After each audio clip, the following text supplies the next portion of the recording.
Good evening. This is Akashvani and I am Abhishek Mukhopadhyay with the World News.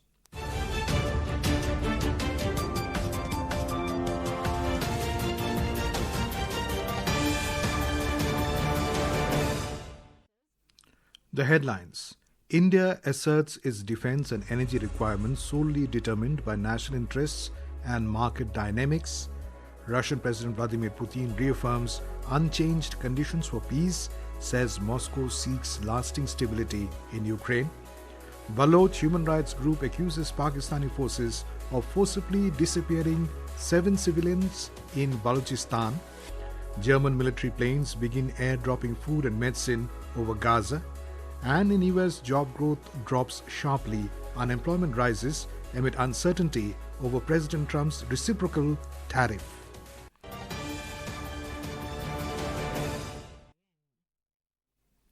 External Affairs Ministry today said the sourcing of India's defense requirements is determined solely by the country's national security imperatives and strategic assessments. Ministry spokesperson Randhir Jaiswal said this while briefing media in New Delhi in reply to a query on defense procurements.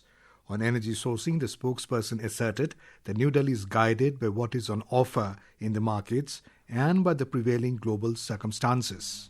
On our energy sourcing requirements, you are aware of our broad approach that we look at what is there available in the market, what is there on offer, and also what is the prevailing global situation or circumstances.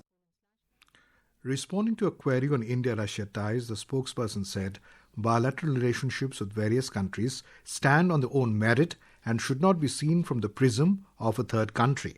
He stressed that India and Russia have a steady and time-tested partnership. Mr. Jaiswal emphasized that India and the US share a comprehensive global strategic partnership anchored in shared interests, democratic values, and robust people-to-people ties. He said the India-US partnership has weathered several transitions and challenges. I talked about broader contours of India-US relations. Sourcing of defense requirements is determined solely by our national security imperatives and strategic assessment. Similarly, the sourcing of our energy needs, we are guided by what is available in the markets and by prevailing global circumstances. We have a strong defense and energy partnership with the United States, which has been strengthened in the last several years. And there is a potential for this partnership to grow further under the India-US Compact for the 21st century. Embassy of India in Dublin has advised all Indian citizens in Ireland to take reasonable precautions for their personal security and avoid deserted areas, especially in odd hours. In an advisory issued today, the embassy said there has been an increase in instances of physical attacks reported against Indian citizens in Ireland recently. The embassy is in touch with the authorities concerned of Ireland in this regard. Russian President Vladimir Putin has said that Russia wants a lasting and stable peace in Ukraine, adding that Moscow's conditions for peace remain unchanged. Mr. Putin has consistently rejected calls to pause nearly 3.5-year conflict with Ukraine, despite growing pressure from US President Donald Trump. Talking to reporters in Moscow today, Mr. Putin emphasized the need for a lasting and stable peace on solid foundations that would satisfy both Russia and Ukraine and would ensure the security of both countries. Russia has frequently called on Ukraine to effectively cede control of 4 regions Moscow claims to have annexed, a demand Kyiv has called unacceptable. 7 Baloch civilians have been forcibly disappeared by Pakistani forces as enforced disappearances continue in Balochistan, said a Baloch human rights group. According to reports, 4 persons were abducted from Barkhan district and others from Panjgur and Khujdar. The group condemned these acts, calling them a grave violation of human rights. It also reported mass displacement in a village of the region, highlighting systemic abuse needing urgent global attention. Afghanistan has been declared the most food insecure country globally, with 75% of its population facing livelihood instability and over 12 million urgently needing food aid as drought and poverty worsen nationwide.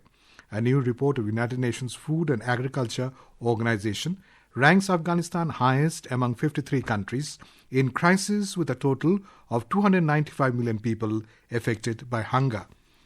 This is Akashvani, and you are listening to World News. We bring you the top international news and updates from around the globe. The German military has begun airdropping humanitarian aid into Gaza, confirming 34 pallets totaling 14 tons of food and medical supplies were delivered by German Air Force planes today.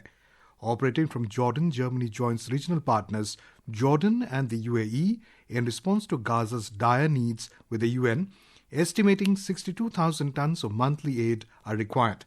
German Defense Minister Boris Pistorius said airdrops offer only limited relief, calling the situation about sheer survival.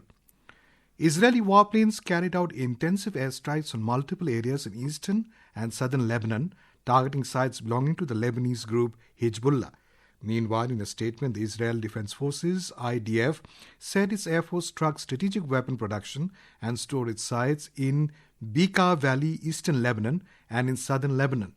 Israeli Defense Minister Israel Katz said in a separate statement that one of the targets of the airstrikes was Hezbollah's largest precision missile production site in Lebanon. Colombia's government reported that deforestation surged by 43% in 2024 compared to the previous year. The Amazon rainforest suffered the most damage. Around 113,608 hectares of forest were lost according to data from the Environment Ministry. This rise reverses a positive trend in 2023 when deforestation had dropped to its lowest in 23 years.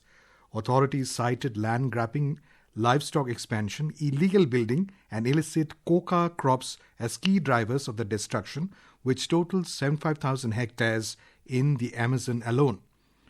US President Donald Trump signed a sweeping executive order imposing higher tariffs on several nations, including the 27-member European Union. The order is set to take effect from August 7th, 7 days after its issuance, with rates going up to 41%. The tariff hike is part of Trump's efforts to rebalance what he terms unfair trade deficits and national security risks. The steepest hikes include 41% on Syria, 40% on Laos and Myanmar, 39% on Switzerland, 35% on Iraq, Serbia, and Canada. Meanwhile, a former US official says that India's position as the world's fastest growing economy gives it the confidence to stand firm against tariff pressures and adopt policies that protect its long-term interests. We have a report. Former US Assistant Secretary of Commerce Raymond Vickery pointed out that India's trade deal with the UK serves as a good example as it offers stability, lowers tariffs, and addresses the needs of both economies. Speaking to a news agency on the impact of US President Donald Trump's proposed tariff measures, he said unpredictable nature of Trump's trade policies make long-term planning difficult. Vickery added that Trump's stance towards India reflects lack of appreciation for its economic potential and a short-sighted view that fails to recognize the benefits of a medium or long-term partnership. Tripti Srivastav, News Desk. U.S. employment growth slowed more than expected in July, while the non-farm payrolls count for the prior 2 months was revised down by a massive 258,000 jobs. We have a report. The media reported, citing experts, that these figures point to a deterioration in labor market conditions that puts a September interest rate cut by the Federal Reserve back on the table. The U.S. Central Bank on Wednesday left its benchmark interest rate in the 4.25%-4.5% range. The Labour Department's closely watched employment report also showed that the employment rate rose to 4.2% last month amid a decline in the volatile household employment segment. Job growth has slowed amid uncertainty over where President Donald Trump's tariff levels will eventually settle. With Paras report, Abhineet Shukla, Akashvani News.